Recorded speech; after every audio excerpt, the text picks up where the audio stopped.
Okay, friends, we're gonna get started on drawing our silhouettes today. And if you remember from last week, we're only gonna be using tints and shades of one color family.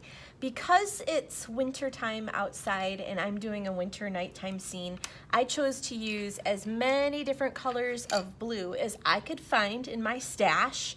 So you have to look in your own artist's stash and see, do you have lots of different colors of your color, either lights and darks of colored pencils, lights and darks of markers, lights and darks of crayons also work. So whatever you have in your stash, but you're only looking for one color family.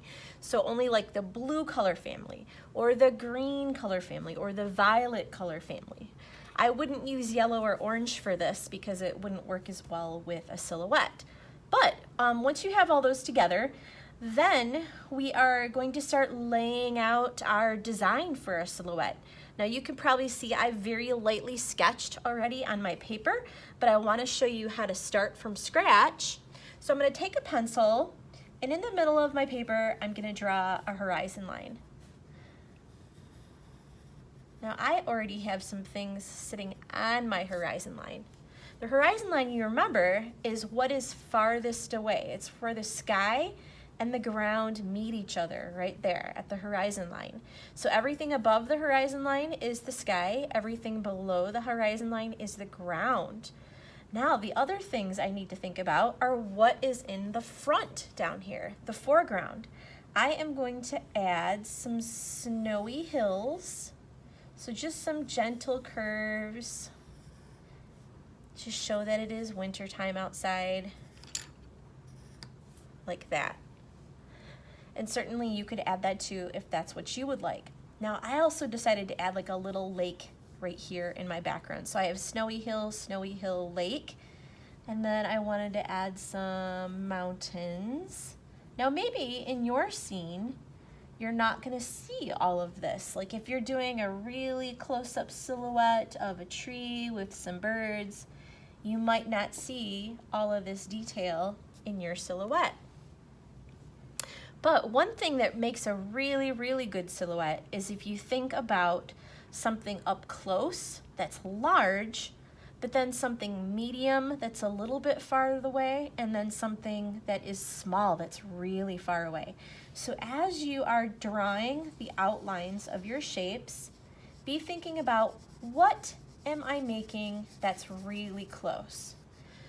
When you're drawing a silhouette of things, you have to be really mindful of the shape of it. So you want to think about, like, if I'm doing a bird, what kinds of details can I add in the outline, like the texture of its wings to show that it has wings, or like my owl, it's got two little feathers for the top that kind of look like its ears. So you have to really think of that outline because you're not going to see all of the detail. That's all going to get colored in black. The same thing with trees over here. I don't have to worry about all the texture. I just have to worry about the outline shape of it. I wanted to show you again how to draw these winter evergreen trees because I'm sure a lot of you will be wanting to add these in your silhouette, because if you want to add like a holiday theme, you could do Christmas trees. Keep it really winter themed. You could do lots of evergreen trees for that too. So if you're doing an evergreen tree, you want to have a tall, thin tree trunk in the middle, and some easy ways to start drawing an evergreen tree if you're not used to it. One way is to draw a triangle at the top, like this, and then coming down, you draw another triangle right underneath it, but the second one that you draw is bigger.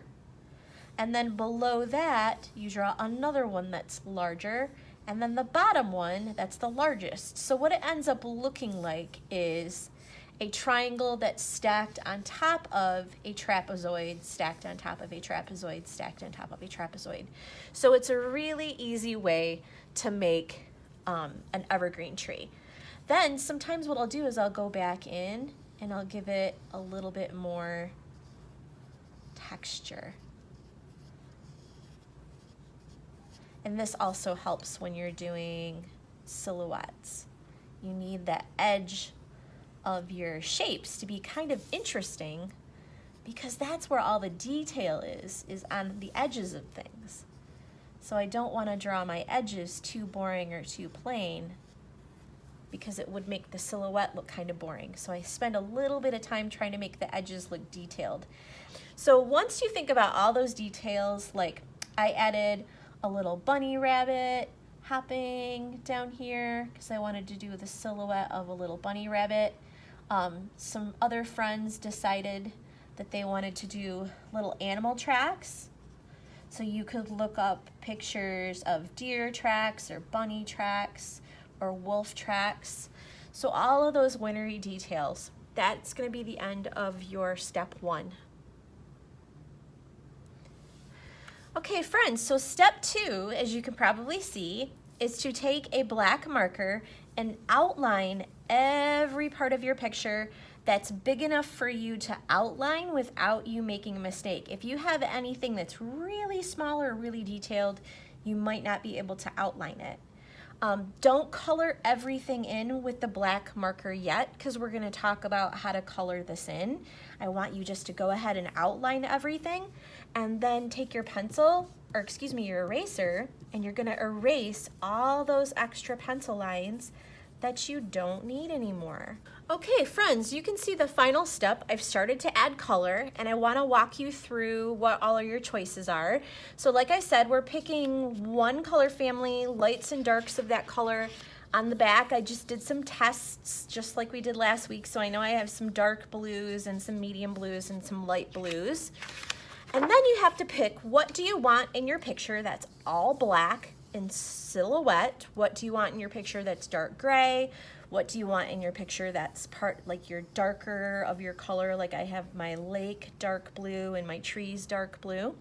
So I've used black, I've used gray, I've used a gray colored pencil, I've used a black colored pencil, I used a black Sharpie.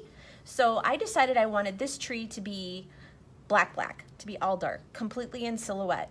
And then this tree I made slightly lighter. It's like a charcoal gray, and basically all that is just black colored pencil colored in all the way. So I colored this tree in black colored pencil because I thought this tree would look good if it were like a really dark gray. So I did that in silhouette with dark gray. I did this tree in silhouette with light gray, and then I did my mountains in dark gray. I could do my mountains in black, but for some reason I think just doing dark gray with just a marker to me seemed to be a good choice for my mountains. Now when you get to the color part of it, we're going to be doing a nighttime sky. So our moon is our light source. So because the moon is the light source, that's going to be the lightest part of the whole picture. So the moon's going to stay white, because in the sky you want to create this sort of like subtle moonlight happening. So if you can take a look and see, my moon right there is just glowing, and it's putting out a little bit of light, so the sky is gradually getting darker and darker and darker as you go away from the moon. So in order to do that, you just take a colored pencil and press really, really, really lightly, and be really patient with yourself while you're going around the moon, trying to make that really light tint, because remember, tint is a color plus white. And then after I color that in really lightly, I start pressing a little bit harder, just a little bit harder, and I blend that into the lightest color, pressing a little bit harder to make it slightly darker. And then I switched pencils and used my darker blue to mix that in with my lighter blue. Now I'm getting to just regular blue. It's not a tint, it's not a shade. And as I get a little bit darker, I press a little bit harder. And then when I want it to be a shade over here to get darker even, that's when I'm mixing blue with black. And I found it was actually easier to do the shade with crayon than it was colored pencil, because you can get darker. So I took a blue crayon and I colored in around my tree to make my shade of blue. as dark as I could get it, and I mixed it with black crayon to make it kind of that midnight sky color. And that is how you make a winter nighttime silhouette. I hope you enjoyed doing this and experimenting, mixing and blending your tints and shades, and that you have a wonderful couple of weeks of break off. I will talk to you after the holidays, and yeah, have a wonderful happy holidays, boys and girls. See you later. Bye-bye.